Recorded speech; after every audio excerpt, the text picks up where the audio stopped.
Hey guys, if you enjoy this podcast, don't forget to rate and review on iTunes. Every review helps us out, so if you enjoy us, leave us a 5-star review and we will appreciate it. Thanks. Enjoy the show.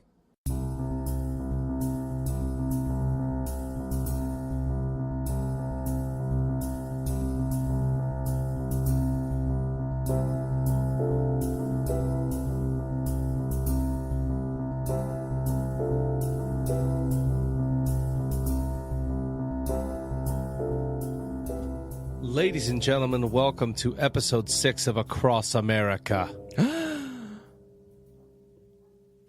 And the dog barks. I heard a dog in the background. All right, episode 6. Last time you were talking about meeting a couple people out there in your travels. Yep. And you were around Lake Whatcom. Yeah, I talked about, I think we wrapped up where me, Tony, and Cody were walking along Lake Whatcom. We met this nice older couple that offered us some cucumber sparkling water and the trail award-winning, mix. the award-winning alcohol. that was from the guys- other guy before that. Yeah, Right, but still, he was part of that. Yeah. We met a lot of nice people. Right. So I guess let's continue from Lake Whatcom, which is a very weird name. It is. I don't even know if that's how you pronounce it. Probably not. It's probably like Whatcom. And I was going to say, ladies and gentlemen, if we're not on track, please let us know after we've already released this. Yeah, definitely. Hey, we record these at different times, so sometimes we got to remember where we left off. Exactly where we were. And that's what resonated with me, was that you got free alcohol and then you met really, really nice old people who were trying to give you trail mix, if I'm not mistaken. Yeah. Cool. That's pretty much it. So paint the picture from there, Robert. You've left the elderly and you guys are back out on the road and things are going so well. They are. Now, the thing is, before I get into the next part of this story, I do want to say that my timeline might be a little off. This happened a long time ago. I don't remember exactly what day this was. I think this was day 5 of walking, maybe day 4. We did sleep on the side of the road near Lake Whatcom, like after we met those people. And we actually did this. I'll mention this. I brought my laptop for my schoolwork later on, so I had that laptop in my backpack. But I also uploaded a game, Slender Man. And I remember we were sleeping in the woods, and Tony goes like, dude, we should play a scary game right now. We're just like in the woods. And I'm like, I have Slender Man on my laptop. So that's what we ended up doing. And it started raining, and we played Slender Man on the side of the road, just on a laptop while we're sleeping in this tent. Just for those of the people at home that don't know what Slender Man is, what exactly is the premise of this game? Slender Man, not the game, the actual man, is a meme. Is a myth. It was a meme that developed a myth around him about a guy who wears a suit that has no face that kills or kidnaps little children. So people started like superimposing him into like pictures, old 50s photos. It became like this whole myth lore. And they developed some PC games based on Slender Man. And there's one that came out called Slender Man: The Arrival. And I downloaded that before we left, and we played that on the road, which was a very scary thing to do in the woods. Yeah, if you haven't seen Slender Man, he's totes creepy. Oh, yeah. So you guys are playing this game out on the side of the road? Yeah, just for that night. And then the next day, we ended up leaving, I think, Lake Whatcom, and we got onto 9, Highway 9, Road 9, whatever. And we were heading down to Sedro-Woolley, which was the next... I think that's how you pronounce it. Again, I don't know. I don't know how you pronounce things. Yeah, correct us if we're wrong. Yeah, I got a frog in my throat. Not literally. I was so worried. I know. We were heading towards Sedro-Woolley, and before we packed up for that next morning, I remember I went out to take a piss or something. Right. As you do every morning. And Tony and Cody were talking in the tent, and I remember I came back, and they both had like this very sorrowful look on their faces, and I went, "What's going on?" Who deuced in their sleeping bag? Yeah, no. It wasn't like that. Something worse, Jack. At this point, But Robert, how could it get worse? let me tell you. No, Tony said, I overheard him saying, are you sure? Are you sure there's no other way? There's nothing else that you can do? And I go, hey guys, what's up? And Cody goes, I didn't get an extension on my student loans, which he thought he was going to get an extension to pay off his student loans later. So he's like, I didn't get an extension. They're going to start charging me next month. I got to start paying it back. So I was like, so what does that mean? Like, you can't do this? And he's like, no, like I don't have enough money to pay that and to pay for the walk. So I'm like, okay. And Tony was like, really, like you could tell, like Tony was just like, this sucks. Like you could feel it just got really depressing. So we're like, you're really going to quit? Like right now, we've only been walking for like 4 or 5 days. Right. The airport's right there. Yeah. Like I can see it. So he goes, yeah, I don't think there's any other way. So I remember Tony going, well, what about your parents? Like, can't your parents help you out at all? And he goes, I didn't even tell my parents I'm doing this. And like, I'm like, really? Like Tony's mom drove him to the airport. My mom drove me and Cody to the airport. And yeah, he didn't tell his parents. But Cody's a weird guy. Cody, like he just for you listening to that, Cody, you're a weird guy. Yeah, I mean, Cody knows that he's a weird guy. He like Cody, like he does his own things. Like I remember, Cody's the type of guy that I would talk to for like 2 years. We'd hang out almost every other day, and we'd do all kinds of things. And then just one day he'd kind of disappear, and he'd just be gone for 2 years. Yeah. And then 2 years later, he shows up again, texting me. I actually, before this walk, there was a 2-year hiatus where I didn't talk to Cody for 2 years. And then finally he just texted me, hey, I finished school. We started talking. I'm like, congratulations, blah, blah, blah. We start talking. And then I go, hey, like, what about the walk? You want to do the walk? And then that's how it kind of reimagined. By the way, that walk we've been talking about, we're going. You want to do it? Let's go. So that's kind of what got us talking again. But Cody always kind of disappeared. I remember one time before that, he actually disappeared and went to Egypt and lived in Egypt for 2 years. Sure. Yeah, he just disappeared. No one knew that until he started posting pictures on Facebook. Right. And we're like, dude, what? You're in Egypt? He's like, yeah, I've been living here for months now. We're like, what the hell? So, anyways, that's kind of Cody. So he didn't have the funds to do it. And part of me was like, is it that, or is he also realizing maybe that this, and I don't want to say that like he was weakening out or anything. No, nothing like that. But maybe like he realized like that this was going to take a long time, that it was a lot tougher than imagined, and like it was just a lot of strain. And we were only doing like 15 miles a day. And I remember when we were first talking, Cody was saying like, oh yeah, we'll do 30, 35 miles a day. And it just wasn't doable. Yeah, we were just weren't doing it. So, I mean, regardless, it seemed like he was going to quit, and me and Tony tried to talk him out of it.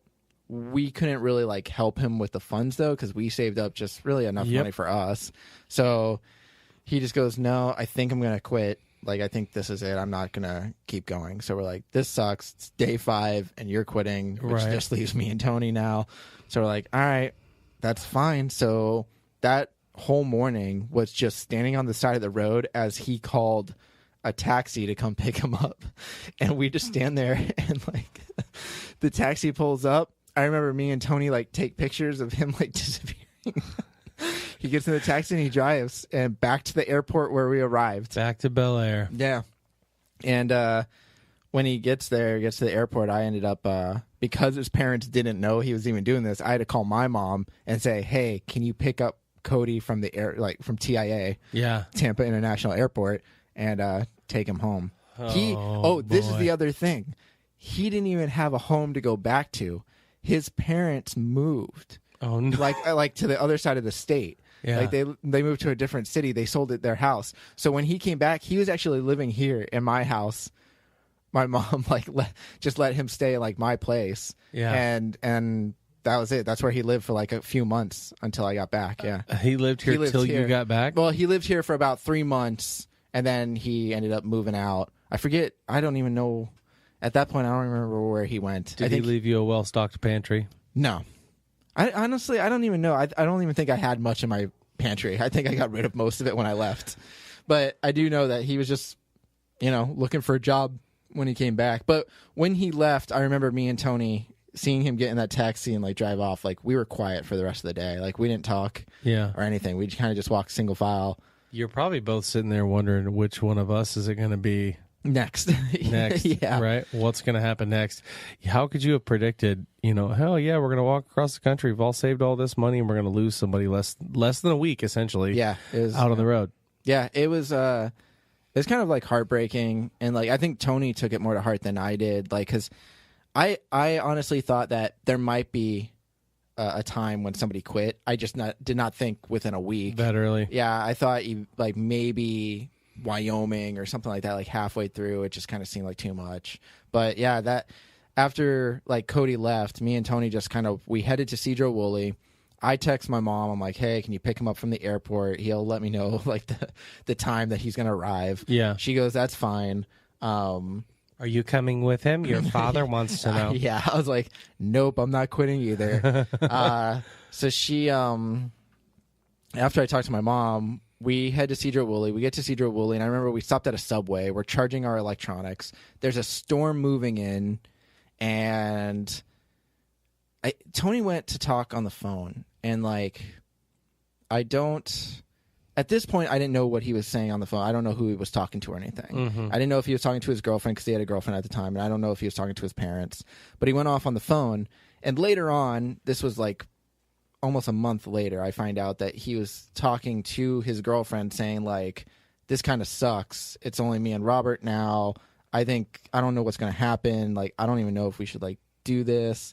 And I'm like, this kind of like, that's what he was thinking. So like, I'm like, this might just be me eventually. Yeah. But at that point, I was like, no. He told you that a month after? Yeah, he told me that way later. Hey, by the that's who way, he I was going to yeah. bail on you that night. Remember that Subway that we shared? I was like, we both split that cold cut combo, and I was like, this dude's going to be walking by himself. This guy's going to be all alone in a month. No, I'm just kidding. I obviously don't know either one of these dudes, but to each their own. Life I was happens, thinking the these same certain thing. situations go on, and there's not really much you can do about it. And I can imagine, if my girlfriend or significant other was back home and I'm out on the road, and For my you don't know group how is long. dwindling, and we're 5 days into people just dropping off. right. I'm like, oh man, what am I doing? Yeah, and that's I honestly like I kind of felt that way too. Not that I was ever like really thinking of quitting, but it was just more of like, this kind of sucks. Like, Yeah. like we already lost somebody. It's been 5 days and we already lost somebody. Like if Tony quits, then it's just gonna be me or something. Like I don't know. And I wasn't even getting cell service for my phone like that great. Like it just kept going in and out. I'm like, what if I get stuck somewhere and I have no service? I can't follow GPS. My phone dies and I'm by myself. But anyways, all those things were kind of racing through my mind, and apparently Tony's too. Yeah. So it was a rough day, and it just kind of felt like too soon. But that night, I was still talking to my mom when we did get to Subway. We were using their Wi-Fi. Told her about Cody, and then she said, I told her that there was a storm coming in, that me and Tony were going to walk through Cedro Woolley, try to find a place to camp. And she was like, why don't you guys just get like a motel for the night? And I was like, well, I don't really want to spend the money. She's like, no, I'll pay for it. Just get a motel, figure out what you guys want to do, and then continue. So I go, okay. So we got a motel. Thanks, Mom. Yeah, thanks, Mommy. But I'm not making. I was trying to make funny. That's legit. Yeah. Mom coming through in the clutch. no, I was like, that works out for me. So she got us a hotel. It was a motel or hotel, I don't remember. But we stayed there for the night. Tony ended up watching basketball, and I think like I went over to this restaurant. Like me and Tony were just not talking that day. Yeah. So he was watching basketball. I went over to this restaurant and got like some calzone or something that was next door. Yeah. Came back, and then we just kind of sat there. And then I remember later at night we kind of mentioned like we were trying to figure out like if it really was like Cody's, like he didn't have the funds to pay for it, or if it was just like he realized what this walk was going to be like now that you're doing it.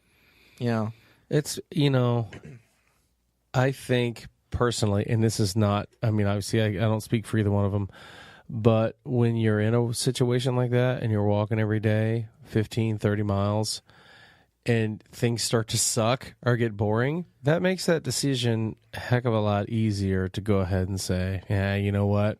forget it. I don't like this. Well, and the thing is, I've had friends that have joined like the military, and before they go into the military or the army or the Marines or whatever branch, before they go into it, they're all like hoorah and like all excited. Yeah. But then like they get into it, and then I've had, a lot of my friends did really well in the military and they're fine. But then I had some friends that got into it and they're like, oh, this isn't that great. I think we all know some people like that, either got injured or got injured, quotation marks. Yeah.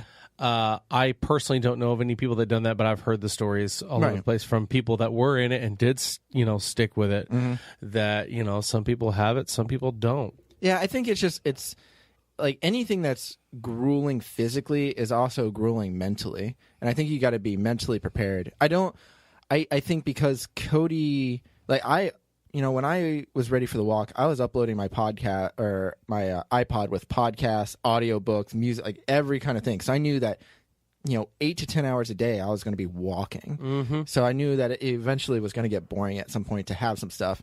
Cody only brought like music with him.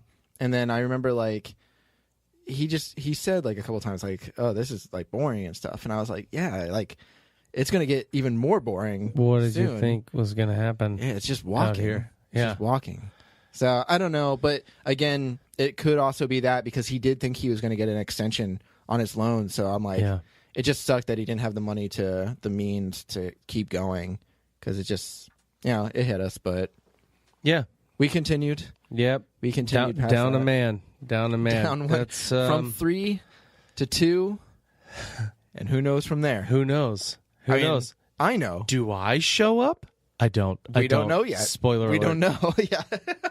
Spoiler alert. Jack doesn't show up. I do not show up on this magical walk. I'm just here to hear about it later. Much like you wonderful, wonderful people who have tuned in to listen to Seven Lamb Productions' sixth release of Across America. That was smooth. You can find our information on www.7lamb.com in October. Friend is working on it. He's working diligently to get the website up and going. Yep. And we really appreciate Friend. Friend is the bomb. We have a friend who is trying to get this stuff going for us. And Friend, shout out to you. Yeah. Second time I've shouted out to you today, Friend. Facebook.com/7Lamb Podcast. That's the number 7. You can hit us on Twitter at 7Lamb Podcast with the number 7. You can email us at the number 7lambpodcasts@gmail.com and find all this content on iTunes or at blogtalkradio.com/SEVEN Lamb. Tune in next week. A little bit of a short one, but oh yeah, right. To find out what happened after Cody. After Cody left, because BC before Cody. Yeah. So now we're gonna talk about AC. AC. Yeah. What happened? Was the walk that much cooler without AC? Thank you, ladies and gentlemen. I'm here all week.